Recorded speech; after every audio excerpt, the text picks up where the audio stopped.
उत्तर प्रदेश की राजधानी लखनऊ में कानून व्यवस्था की मजबूती के दावे कर सुरक्षा देने में फेल पुलिस व्यवस्था की नाकामी अब सबके सामने आ गई। लखनऊ में कोर्ट रूम के भीतर मुख्तार अंसारी के पुराने करीबी माफिया संजीव माहेश्वरी उर्फ जीवा की हत्या कर दी गई।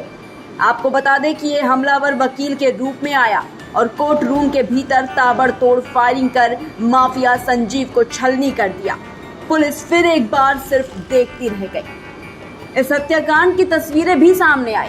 हत्याकांड को देखकर ये तो साफ कहा जा सकता है कि संजीव जीवा की हत्या सिर्फ एक माफिया की हत्या नहीं, बल्कि अदालत में घुसकर उत्तर प्रदेश की पुलिस और लॉ एंड ऑर्डर की भी हत्या है। ऐसा इसलिए क्योंकि प्रदेश की राजधानी लखनऊ में मुख्यमंत्री आवास से सिर्फ 7 किलोमीटर दूर, डीजीपी ऑफिस से 10 किलोमीटर दूर पर ही कोर्ट रूम के भीतर तक दौड़ाकर संजीव जीवा को गोली मारी गई। कौन था माफिया संजीव जीवा? संजीव माहेश्वरी उर्फ जीवा 90 के दशक तक मुजफ्फरनगर में क्लिनिक पर कंपाउंडर का काम करता था। कंपाउंडर के नाम पर जीवा वहां सिर्फ दवा की पुड़िया बनाता था। ऐसा भी कहा जाता है कि संजीव जीवा ने क्लिनिक के मालिक को ही अगवा कर लिया था। संजीव जीवा का पहली बार बड़ा नाम तब सामने आया जब इसने 90 के दशक में ही कोलकाता के व्यापारी के बेटे को अगवा करके 2 करोड़ फिरौती मांगी, जिसके बाद जीवा अपराध की दुनिया में और नाम कमाना चाहता था। वहीं 1997 में संजीव जीवा बीजेपी के बड़े नेता और मायावती को गेस्ट हाउस कांड में बचाने वाले ब्रह्मदत्त द्विवेदी की हत्या में भी शामिल रहा। माफिया मुख्तार अंसारी का करीबी था संजीव जीवा, जिसके बाद 2003 में ब्रह्मदत्त द्विवेदी हत्याकांड में संजीव जीवा को उम्र कैद की सजा सुनाई गई।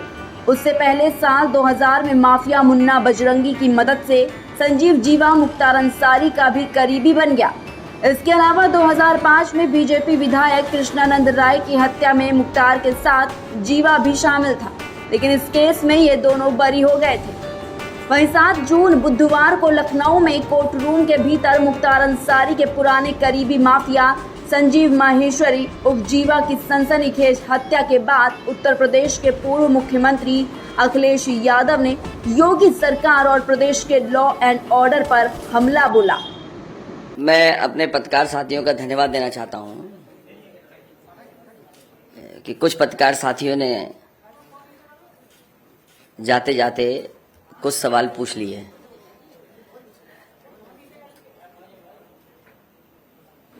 लॉ एंड ऑर्डर, अगर हम पूरे उत्तर प्रदेश का लॉ एंड ऑर्डर देखें अगर, तो सबसे पहले पीछे मुड़ के ये देखना चाहिए कि आखिरकार लगातार कार्यवाहक डीजीपी क्यों है उत्तर प्रदेश में। एक कार्यवाहक डीजीपी रिटायर हो गए, दूसरे कार्यवाहक डीजीपी वो रिटायर हो गए, तो तीसरे कार्यवाहक डीजीपी, और लगातार कार्यवाहक डीजीपी होने का मतलब क्या है?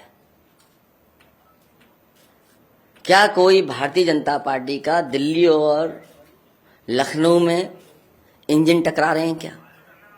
और फिर सबसे ज्यादा असुरक्षित अगर कहीं महिलाएं और बेटियां हैं तो वो लखनऊ में है, पूरे उत्तर प्रदेश में। आपको बता दें, माफिया संजीव जीवा की हत्या करने वाले इस शूटर का नाम विजय यादव है। इसी 19 साल के शूटर ने कोर्ट रूम में घुसकर संजीव जीवा की हत्या कर दी। इससे पहले संजीव माहेश्वरी उर्फ जीवा को पेशी के लिए बुलेट प्रूफ जैकेट पहनाकर पेशी के लिए लाया जाता था, लेकिन इस बार की पेशी में जीवा बिना बुलेट प्रूफ जैकेट के आया था। इसलिए प्रदेश में आए दिन हो रहे इस तरह के मामले अब पुलिस व्यवस्था की नाकामी को दिखा रहे हैं।